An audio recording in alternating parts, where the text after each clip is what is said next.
The final part now of the Time Watch expose of the terrorist network known as Gladio, which draws together the threads of a series of savage yet seemingly pointless murders.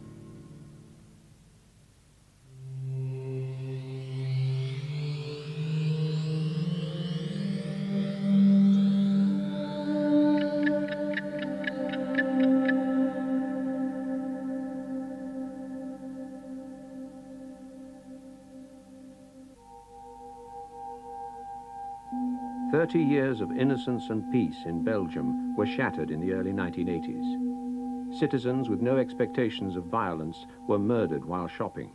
No one knew who, no one knew why. Some suspected that right-wing elements in the secret services had penetrated left-wing groups and had even killed their own police to deflect attention from themselves. The suspicion was never proven, but nor did it ever go away.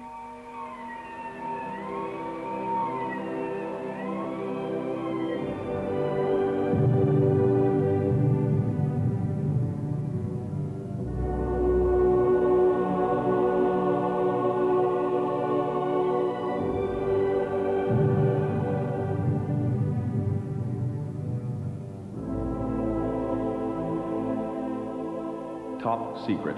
There may be times when host country governments show passivity or indecision in the face of communist subversion.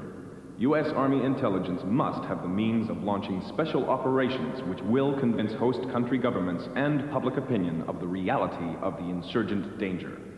U.S. Army intelligence should seek to penetrate the insurgency by means of agents on special assignment, with the task of forming special action groups among the most radical elements of the insurgency. I never heard such a thing, frankly. I don't know the origin of the statement, and you can find any statement in any country. I mean, you can find jackass statements anywhere. I suspect it is an authentic document. I don't doubt it. I never saw it, but it's the kind of special forces military operations that are described. On the other hand, you've got to recall that the Defense Department and the President don't initiate any of those orders until there is an appropriate occasion. It's Supplement B of Field Manual 3132. It's 12 pages long. It's not a hell of a big thing, but if it's not authentic, then you need to ask somebody what is it doing in the classified manual section of most field manual libraries. Era un documento che mi consegnò un mio carissimo amico che faceva parte della CIA prima di rientrare in sede. Disse, prenditi questo, quando hai un ritaglio di tempo leggitelo. The field manual is an old forgery designed to show that there's some kind of accusing the United States basically of what the Soviet Union was doing in Italy, which was creating a secret underground paramilitary organization capable of acting to subvert Italian democracy. Je suis originaire de la région du nord de la province de Luxembourg. J'étais à ce moment-là gérant de banque et j'étais aussi un ancien du régiment paracommando. C'est simplement comme ça qu'un jour se sont présentés chez moi des gens qui sont venus me demander de les aider dans des manœuvres un peu spéciales qui allaient se passer dans le nord de la province en coordination avec les forces spéciales américaines. Au départ de la manœuvre, les commandos belges étaient chargés de récupérer les forces spéciales américaines qui étaient parachutées dans la forêt. Après cette opération, ils devaient se diriger donc vers des points de coordonnées et vers des attaques bien précises de casernement, de gendarmerie. Et j'avais chez moi le ravitaillement, les munitions, les relais radio, etc., pour coordonner les opérations. Un dimanche matin, nous avons appris dans les journaux, à la radio, qu'il y avait eu une attaque pendant la nuit sur un camp militaire d'une unité de chasseurs ardennais en Ardennes, ici en Belgique. Et je suis allé là-bas comme d'autres journalistes. On avait donc découpé les fils barbelés, on avait attaqué l'armurerie, on avait blessé en tirant le chef de poste et on était parti avec un certain nombre d'armes.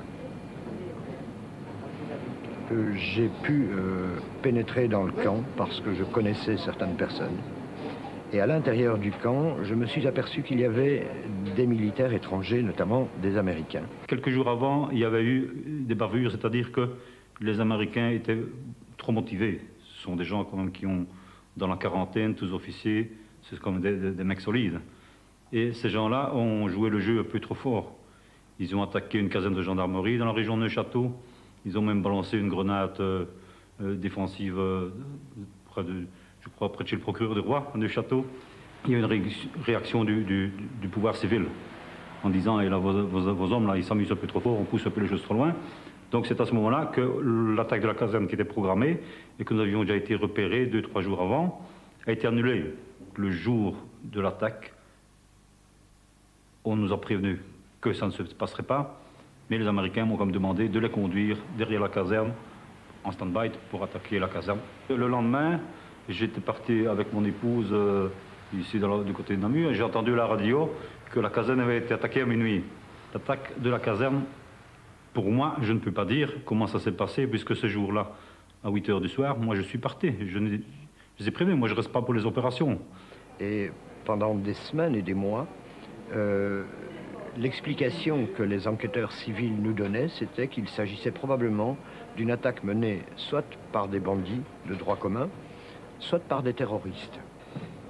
Il a fallu attendre plusieurs mois pour qu'un jour, je reçoive un coup de téléphone, et c'est ainsi que je suis allé en France, où j'ai vu Lucien Dissler, qui m'a donné un texte et qui a parlé avec moi longuement pour m'expliquer qu'il jouait un rôle dans une manœuvre secrète qui devait reproduire des opérations de résistance et d'appui à la résistance telles qu'elles avaient été menées à la fin de la guerre en 1944. Le surlendemain, que j'ai reçu un coup de téléphone du commandant de la caserne de Vieille-Salme qui m'avertissait du suivi de l'opération. Il m'a dit, voilà, dites au commando belge que le garçon que nous avons récupéré sur le terrain n'est pas mort, il est gravement blessé et nous l'avons conduit à l'hôpital à Liège. Le samedi du soir de l'attaque de ce camp, son rôle avait été de transporter une équipe de militaires habillés en civil à proximité du camp de Vieille-Salme et que les plans étaient, cette nuit-là, d'attaquer. Les autorités militaires belges et américaines qui ont également été interrogées ont fini, après des mois, par admettre qu'il y avait bien eu une manœuvre, par reconnaître qu'au cours de cette manœuvre, on avait bien organisé certaines attaques. Je me souviens, par exemple, qu'il a été question d'une attaque contre un dépôt de carburant militaire à Bastogne, une autre attaque la nuit contre une gendarmerie, une brigade de gendarmerie à Neuchâtel. Lentement, les militaires ont fini par reconnaître qu'il y avait eu certaines attaques. Mais en ce qui concerne Vieille-Salme, leur dernière version a été de dire que l'attaque de Vieille-Salme était programmée et puis qu'au dernier moment, elle a été déprogrammée et elle n'a pas eu lieu. On a retrouvé, vous savez, quelques-unes des armes volées à Vieille-Salme dans un appartement conspiratif ici à Bruxelles, appartenant aux cellules communistes combattantes.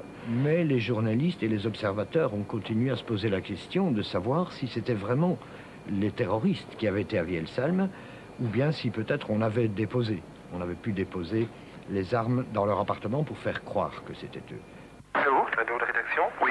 Bonjour les cellules communistes combattantes. Oui. Nous pensons que les flics sont venus avant vous, avenue Louise. Alors nous allons vous adresser un nouveau message. Il se trouve 26 avenue Général de Gaulle, en face de l'étang d'Ixelles, dans l'entrée en dessous des boîtes aux lettres. In cases where the infiltration of agents into the insurgent leadership has not been effectively implemented, it may help to utilize ultra-leftist organizations.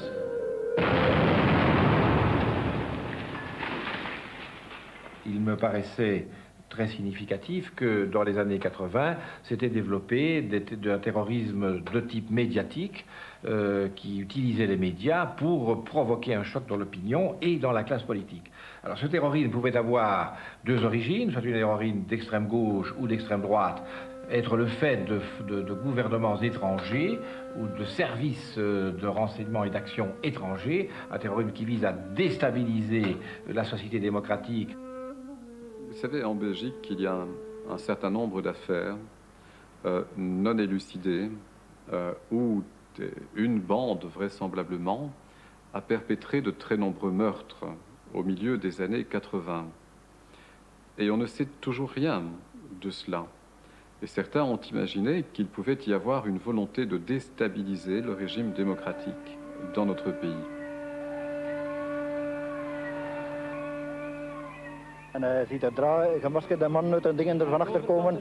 En hij zegt tegen zijn klein, laat u vallen, zei hij, want ze zijn daar. En daarmee is hij willen vluchten. Hè. En hebben ze hem direct op hem geschoten. Hè. 7 of 8 kogels door zijn auto. En hier een schampschot, juist in zijn schedel en hier achter zijn oor. Ik heb één vrouw zien komen gelopen, volledig in haar gezicht bebloed en haar been en al. En die is dan overgelopen in paniek van haar kind, iets van een kind. Wat dat juist was, weet ik niet, want ja, de politie was hier dan mochten we niet meer binnen of niks.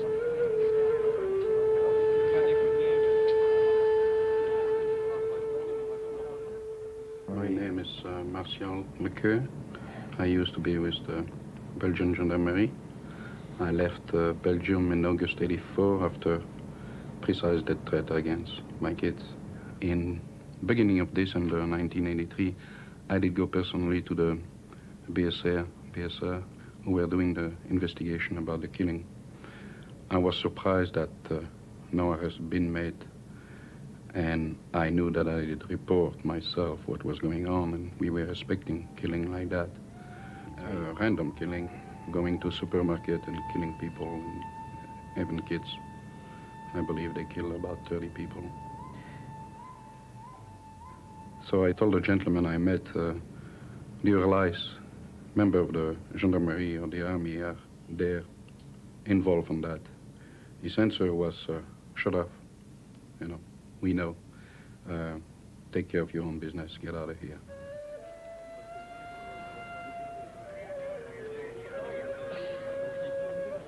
What they were saying, the democracy was going away, the leftists were in power, the socialists and all these things, they wanted more power. Ces crimes avaient troublé profondément l'opinion parce qu'ils ne paraissaient pas être justifiés par la seule considération du gain ou de ce que l'on pouvait prendre dans des grands magasins, que le meurtre gratuit et inutile d'une série de personnes pouvait procéder d'une intention politique, qui rappelait celle qui avait causé des ravages en Italie, dans la guerre de Bologne, par exemple, l'attentat qui avait fait 80 morts parmi des victimes totalement innocentes. Nous pensions qu'il pouvait donc avoir un soubassement politique à l'activité des tueurs du Brabant wallon. Jean-Claude Garot edited and owned the Belgian magazine Pour. In its pages, he ran a series of exposés of Belgian neo-fascist groups. L'organisation du Front de la Jeunesse existait depuis plusieurs années et c'était, disons, une nouvelle structure, mais avec des personnalités qui avaient déjà été dans des structures politiques avant cela, dans d'autres structures. Le Front de la Jeunesse est un mouvement politique qui est né en 1974, qui a existé jusqu'en dans les années 1980 en tant que tel, et qui était un mouvement politique, un mouvement militant essentiellement, qualifié d'extrême droite, hein, mais qui était essentiellement un mouvement de jeunes et un mouvement militant. Il y a eu Jeune Europe, il y a eu Front de la Jeunesse, et puis ça a encore changé. Donc, en fait, le nom des structures politiques changeait, mais on retrouvait souvent des mêmes personnalités qui passaient de structure en structure. Et, par exemple, Dossogne a fait partie de plusieurs structures. Alors, on a mené toute une série d'actions, le Front de la Jeunesse a mené toute une série d'actions qui dérangeaient beaucoup à l'époque, parce que nous remettions en question une série de choses... je vais dire, qui était relativement bien établi, ou si vous voulez, relativement bien établi. Et le Front de la Jeunesse a beaucoup dérangé, et le Front de la Jeunesse a tellement dérangé qu'on a en fait voulu le casser. On soupçonnait qu'il y avait un centre nerveux décisionnel qui était entouré de cercles successifs qui déléguaient des tâches à chacune d'entre elles, avec naturellement un problème. C'est que plus les tâches étaient déléguées, quand elles arrivaient au cercle périphérique éloigné du centre nerveux, il y avait des erreurs. Dans les Ardennes, c'est une des erreurs de fonctionnement. Pour recréer, disons, l'ensemble de leur noyau d'intervention actif, donc paramilitaire, ils avaient besoin de former et d'encadrer des éléments d'extrême droite. Anciens paracommandos, anciens militaires, membres de la gendarmerie, militants d'extrême droite. On a condamné les militants du Front de la Jeunesse pour avoir tenu des camps soi-disant paramilitaires. En fait, à l'heure actuelle, si vous voyez ce que font les scouts, ou ce que font certaines sociétés en matière d'incentives, par exemple, ils font beaucoup plus que ce que le Front de la Jeunesse n'a jamais fait. Une de ces organisations flamandes, VMO, Vlaams Militanten Orde, avait une section active de combat et qu'ils désiraient entraîner. Alors ils ont entraîné ce groupe dans un camp, dans les Ardennes, et donc une activité de ce type où on emploie des tirs de fusils mitrailleurs, des lancements de grenades, ça fait du bruit, ça éveille des attentions. Donc nous avons été informés par quelqu'un que ce camp allait avoir lieu. Nous le savions et nous avons mis les moyens photographiques nécessaires en œuvre pour photographier une partie de l'action. Et puis, nous avons révélé cette action dans un contexte très étudié. Nous avons dit, nous estimons qu'il y a eu un camp d'entraînement militaire du VMO avec tir de fusils mitrailleurs, avec lancement de cocktails Molotov, avec impact de balles dans les Ardennes. Le Front de la Jeunesse n'avait pas de camp militaire en tant que tel. Le Front de la Jeunesse organisait des week-ends qui se déroulaient dans des campings, dans des propriétés privées, mais où on circulait sur la voie publique, etc. Bon, le Front de la Jeunesse était à Marche-les-Dames, comme beaucoup d'autres groupes de jeunes, avec les autorisations des autorités militaires. Donc tout ça se faisait au vu et au su de tout le monde. Des amis de la radio, de la télévision, en connexion avec moi, ont immédiatement été interviewés le général Borir, qui était à l'époque le numéro 1 de la pyramide de la gendarmerie. Le général Borir, c'était le général en chef de toute la gendarmerie. Le général Borir, en interview télévision et radio, a dit « Cela n'a jamais existé. » Le jour même, le juge d'instruction intervenait, mais intervenait où cela? Ici. En perquisitionnant ici et en faisant une déclaration à la presse en disant « Jean-Claude Garot a créé un faux et usage de faux. Il a fabriqué avec des uniformes, des photos et des armes toute une mascarade. » Le groupe G était en fait une des sections du Front de la Jeunesse qui regroupait les jeunes gendarmes, qui pour des raisons déontologiques liées à l'exercice de leur profession ne voulaient pas être mélangés avec les autres et par conséquent risquaient d'être mêlés à des actions de manifestation, des choses comme ça qu'ils ne peuvent pas faire déontologiquement parlant. Ce qui fait que ces gendarmes, qui étaient peut-être une petite dizaine grand maximum, ces gendarmes avaient demandé d'être regroupés dans une section à part. Mr. Francis Dossogne was the contact, and I've been recruited by another member of the gendarmerie from headquarters to become a member of that group. Only police officer was inside that group. It was called the group G, G for gendarmerie. Le Q a fait partie du groupe G. Il a été même parmi les premiers qui ont fait partie du groupe G. Et il a tellement bien fait partie du groupe G que c'est en fait, bon ça on l'a appris par après, mais que c'est en fait le Q qui informe l'état-major de la gendarmerie à l'époque de l'existence du groupe G. And I did witness there Mr. Mievis, he's the one who did recruit me, giving to Mr. Dossogne a confidential file from headquarters. The people they did recruit were people like myself, people from headquarters, people who have access to certain knowledge inside the gendarmerie. So I believe officers in headquarters were involved also.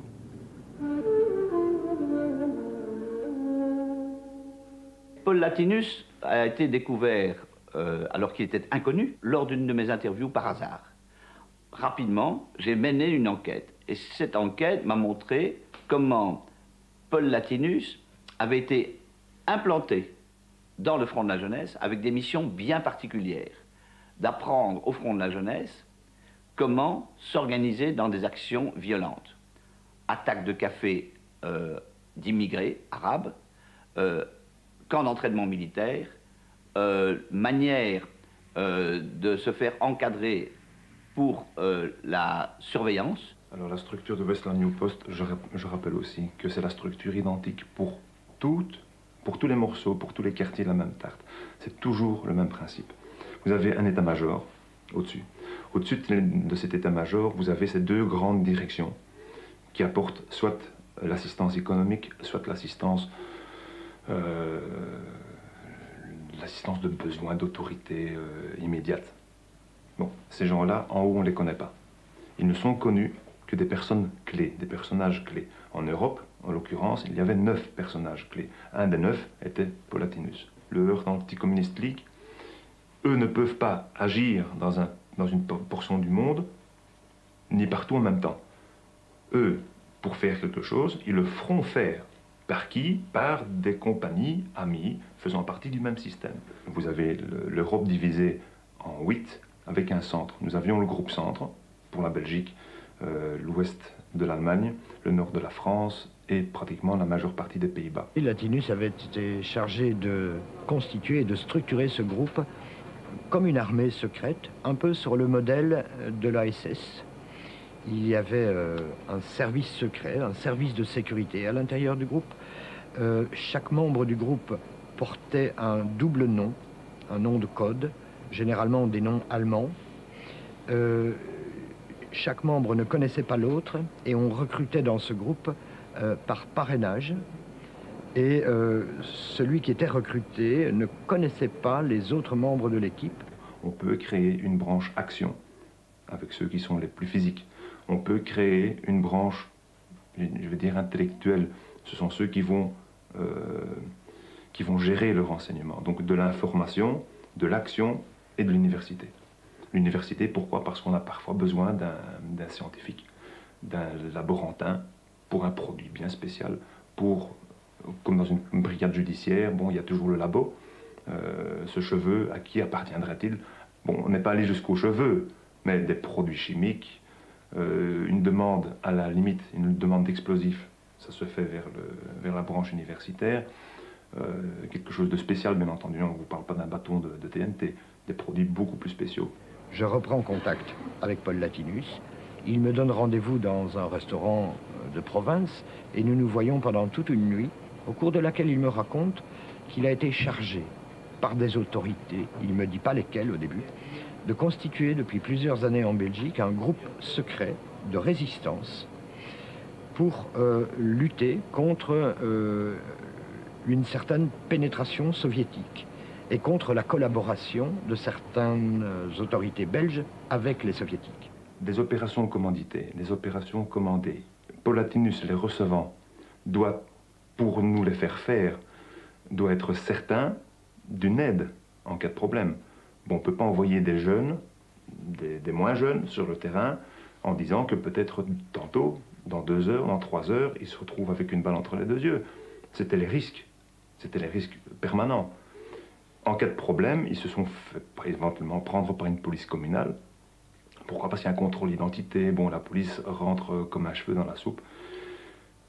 On peut pas dire aux policiers, écoutez, nous sommes dans une telle mission, etc. Non, bon, d'accord, contrôle, qu'est-ce que vous faites là? On ne peut pas vous le dire. Clac, les menottes, et on est emmené pour un interrogatoire. Tout à fait classique. Dans ce groupe, il y avait également ce commissaire de la Sûreté de l'État qui a dit plus tard qu'il infiltrait ce groupe, mais qui néanmoins a donné des cours particuliers de filature dans un appartement d'un des responsables du groupe. Et ce commissaire arrivait avec une cagoule sur la tête, accompagné d'un garde de corps. On l'appelait le colonel, c'était son nom de code, et il disposait d'une carte du WNP avec les sigles secrets du groupe. Et parmi les techniciens qu'il a fait venir à des cours, il y avait un membre des services de sécurité du marché commun, nommé entre guillemets Robert, et il y avait un autre membre qui venait donner des cours en cagoule et qui s'est révélé être un commissaire de la Sûreté de l'État, Smets. Et lorsque nous avons posé des questions sur ces cours, nous avons également demandé s'il était exact que le commissaire avait organisé des exercices après les cours. Et le commissaire a fini par admettre qu'il avait été sur les lieux d'un exercice au mois de mai 1984, ici dans Bruxelles. On avait dit aux jeunes qu'une jeune femme qui habitait Bruxelles était la maîtresse du terroriste Carlos, et on leur avait demandé de surveiller cette femme jour et nuit. Ces personnes ont donné des cours d'encadrement, de filature, d'armement. Robert a donné des cours de placement d'explosifs dans les cages d'escalier, a donné des cours de démontage et remontage d'armement et de tir, et également de tuer sans laisser de traces. lorsque je le rencontrerai quelques jours plus tard et dans les semaines qui suivent, et que je lui demanderai mais qui t'a chargé de constituer ce groupe, il va d'abord parler de la sûreté de l'État, et là nous avons pu vérifier, il travaillait pour la sûreté de l'État, il était payé pour la sûreté de l'État, et puis il parlera également d'autorités militaires étrangères, et lorsqu'on insiste, il finira par dire les services secrets militaires américains. Je confirme, il a rencontré des gens d'ambassade, mais j'ai jamais pu les rencontrer comme je vous rencontre aujourd'hui, à 2 mètres de distance. C'était pas le cas. Pourquoi? Parce que c'était pas mon domaine d'activité. Lui, c'était, si on veut dire, la diplomatie, c'est-à-dire les rapports avec les autorités étrangères. Nous, c'était le rapport tout à fait actif. On est sur le terrain, on sait qu'on est protégé, on sait que l'on a du secours de toutes les autorités possibles par le type de mission qui est engagé. Si on me demande est-ce qu'il était à la solde des Américains, je ne peux pas vous dire qu'il en était à la solde, mais en relation suivie, ça oui, de toute façon. Nous avons appris qu'il y avait eu un autre exercice au mois de janvier jusqu'en février 1984. On avait dit à ces jeunes qu'il y avait un couple, ici également à Bruxelles, qui était probablement lié au KGB, qui étaient des agents du KGB et il fallait le surveiller.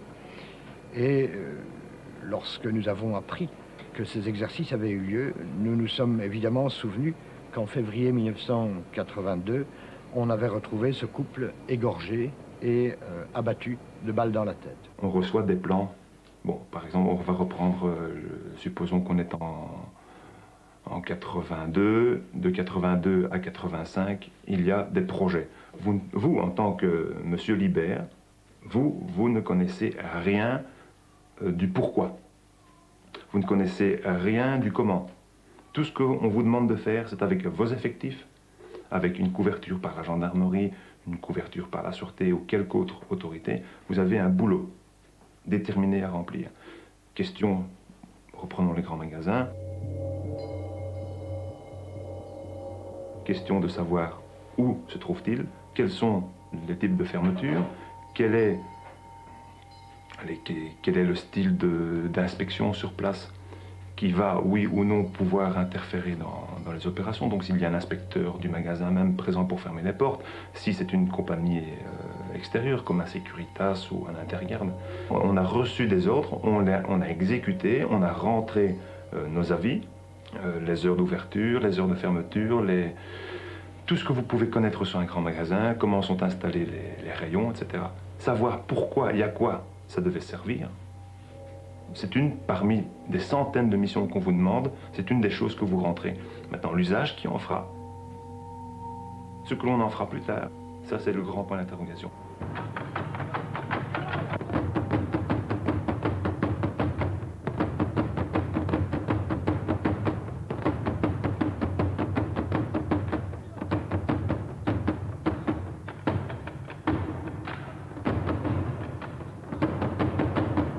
Où a-t-on abattu les... Il y en a sur le parking, il y en a dans le magasin. Avant, pendant et après l'holder? Avant, pendant et après. Simplement vu donc quelqu'un courant avec un masque de carnaval, avec un fusil. Mais le bulletin est dérisoire, il doit être en dessous de 200 000. 200 000. Pas l'argent que l'on recherchait. Ça, c'est difficile à dire. Il avait un genre de masque comme au carnaval. Il avait un grand fusil, je ne sais pas ce que c'était exactement. Et quand je me suis avancé, il a fait un geste comme ça vers moi. Naturellement, je n'ai pas demandé mon compte. J'ai fait demi-tour et je suis allé vers la boucherie, vers l'arrière.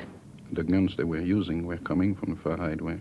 And that's exactly what we did plan. It's to organize gangs and groups like that and let them go by themselves, but make sure they will survive and make sure to supply them and, you know, just to create a climate of terror in a country. After 4 years of random killings and hold-ups, the Brabant Wallon killers vanished. Then, after a year of silence, a phone call led police to a sack in a Belgian canal. In it, they found the weapons used in the killings and much of the loot. The caller never identified himself. They have two plans. The first one was to organize gangs to do hold-up, hostage, and killing. The second one was to organize a so-called left movement who will do a terrorist attempt, just to make the population believe that these terrorist attempts were done by the left. In Belgium, as in the rest of Europe, the 1968 student revolts in Paris, Brussels, Frankfurt and Milan led to the emergence of armed leftist action groups. The Red Army faction, Baader-Meinhof, Action Directe, and the Red Brigades, Le Brigate Rosse. On March the 16th, 1978, the Italian left-wing terrorists kidnapped the former Italian Prime Minister, Mr. Aldo Moro. On that day, the Italian Parliament was about to debate the inclusion of the Italian Communist Party in a government of national unity for the first time since 1948. Aldo Moro had long believed that this was the only solution for political stability in Italy.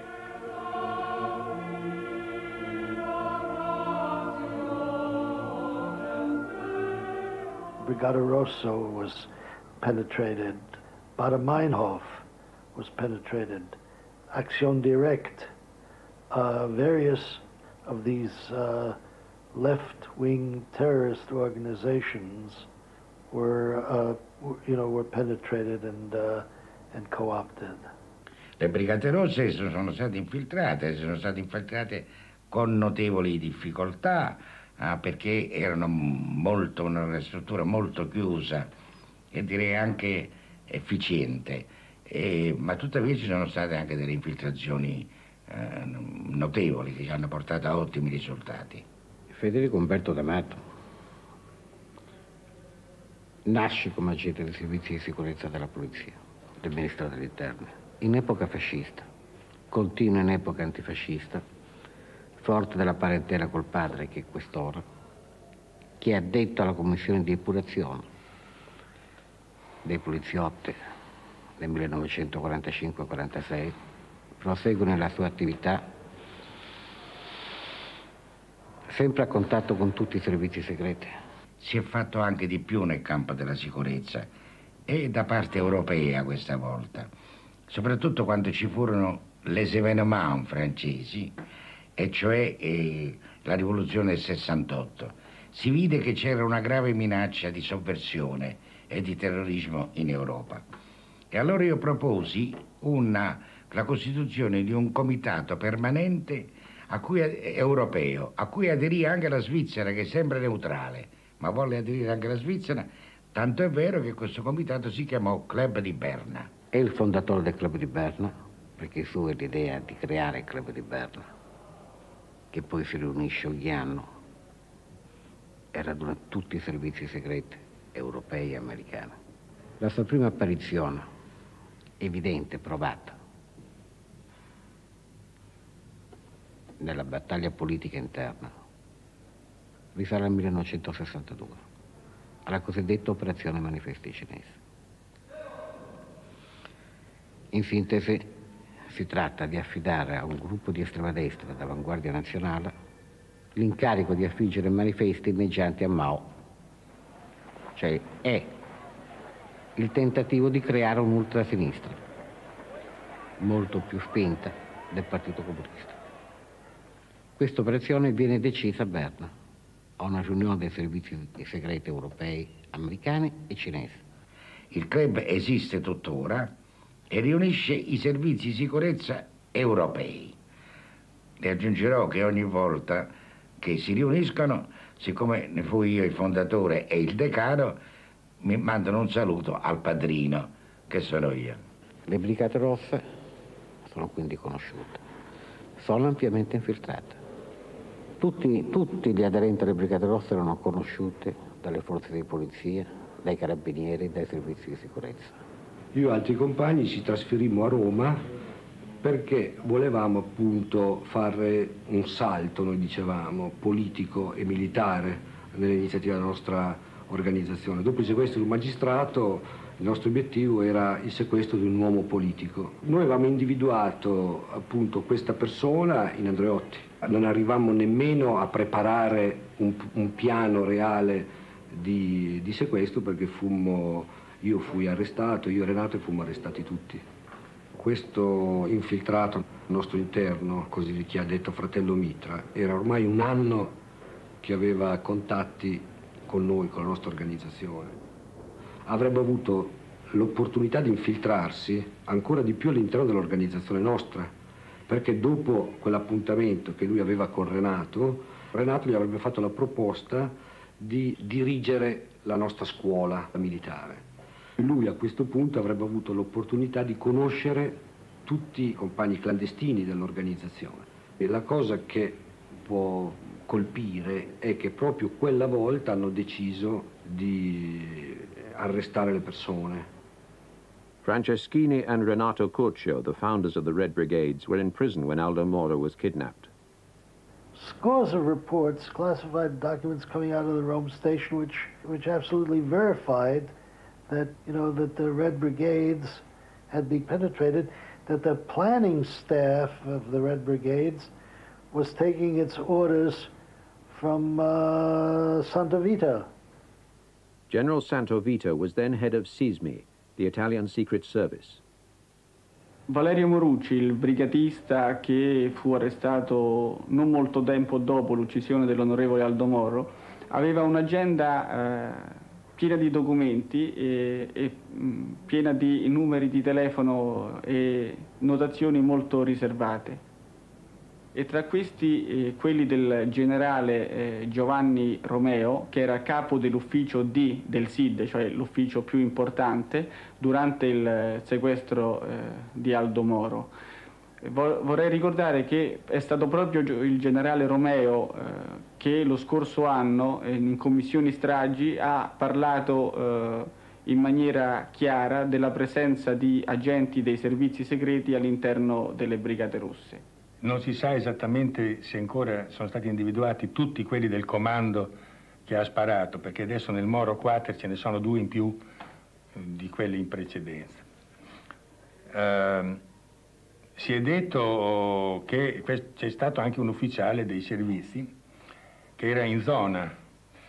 Questo, interrogato dai magistrati, dice che aveva motivi legittimi di lavoro familiari di stare un isolato vicino. La prima volta di Guglielmi se ne è parlato dopo le confessioni, le rivelazioni di Pierluigi Ravasio, che era un carabiniere che nel passato aveva lavorato presso il SISMI.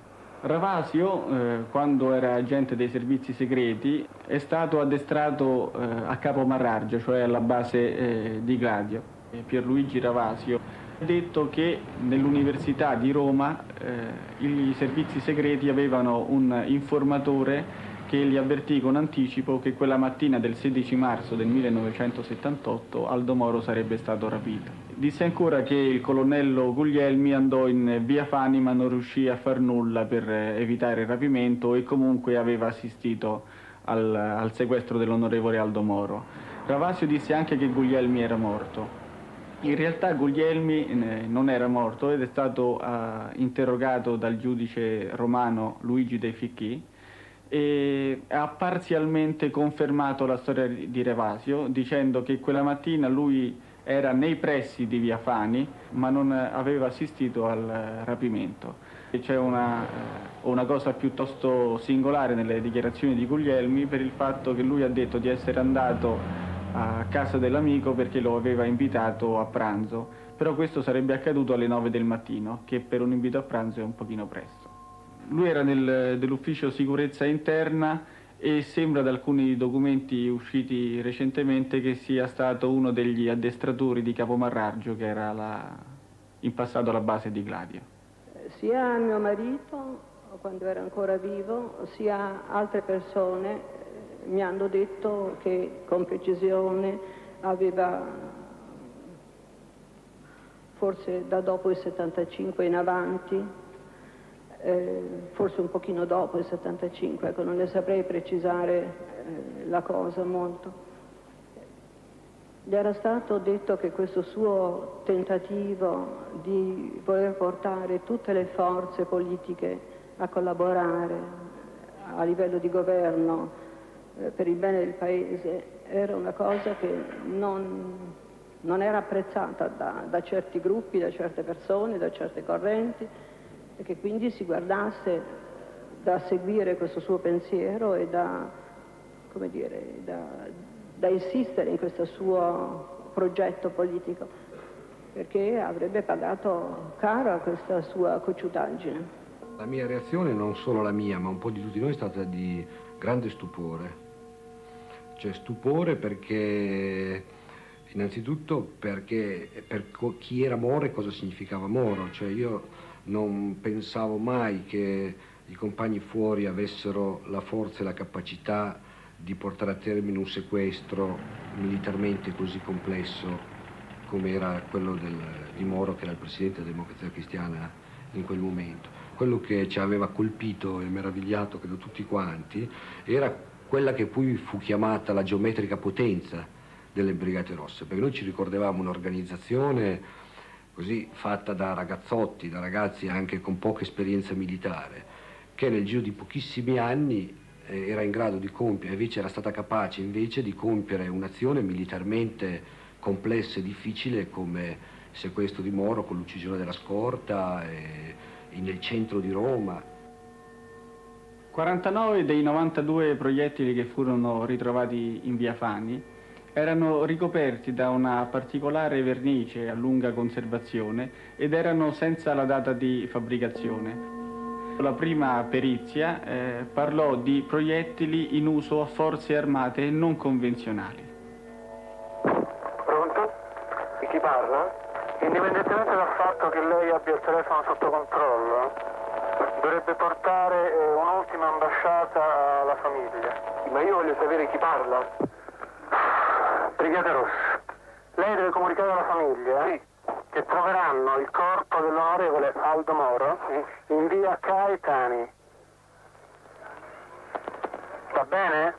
Sì. Lì c'è una Renault 4 rossa. I primi numeri di targa sono N5. Devo telefonare io alla famiglia? No, dovrebbe andare personalmente. E non posso. Non può? Dovrebbe per forza. Per cortesia, no.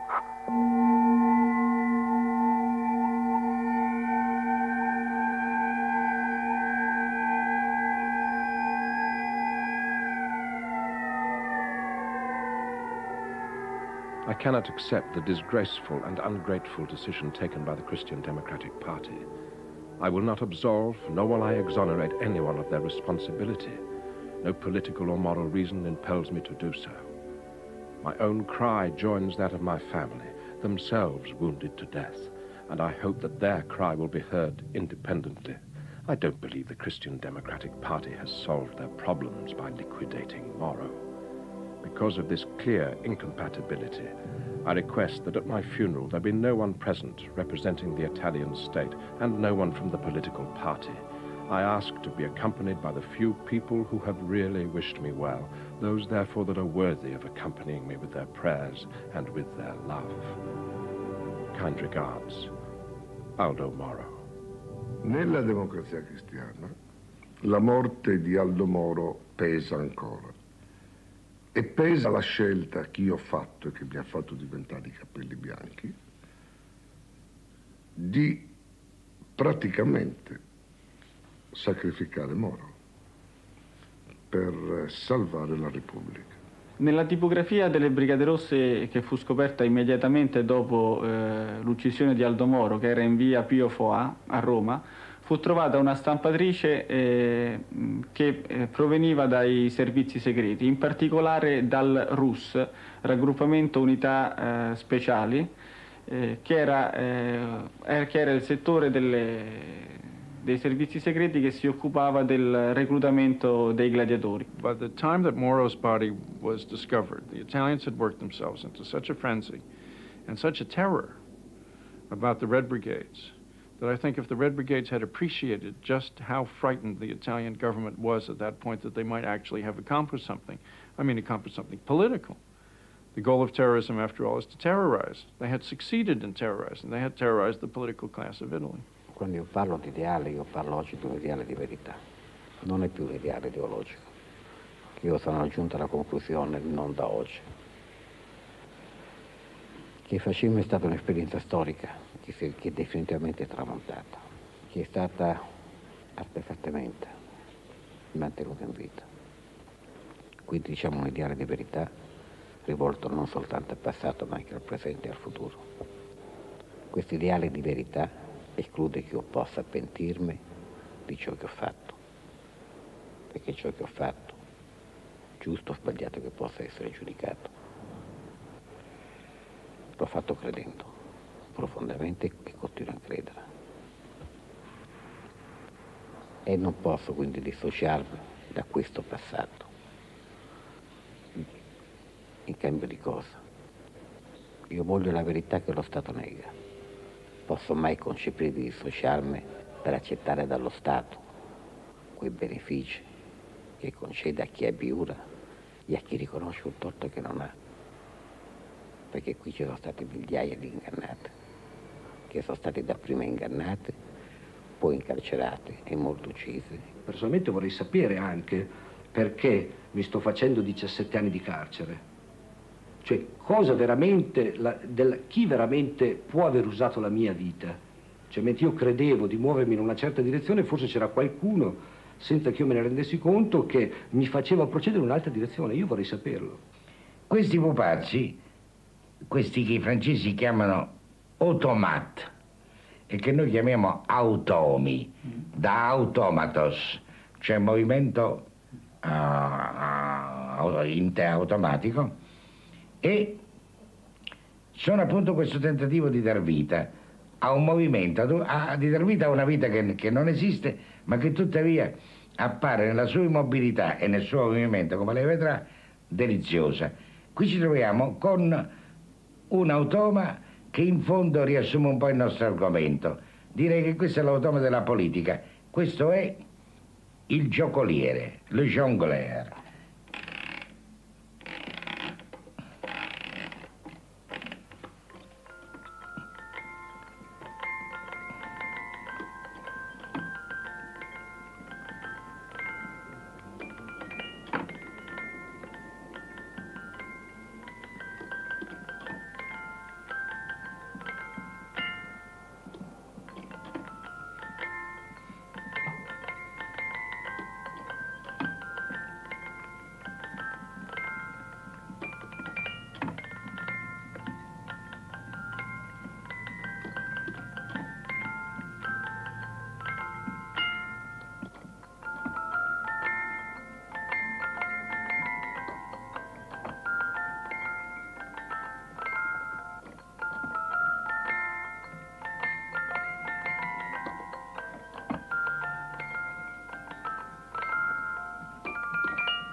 Time Watch returns in the autumn.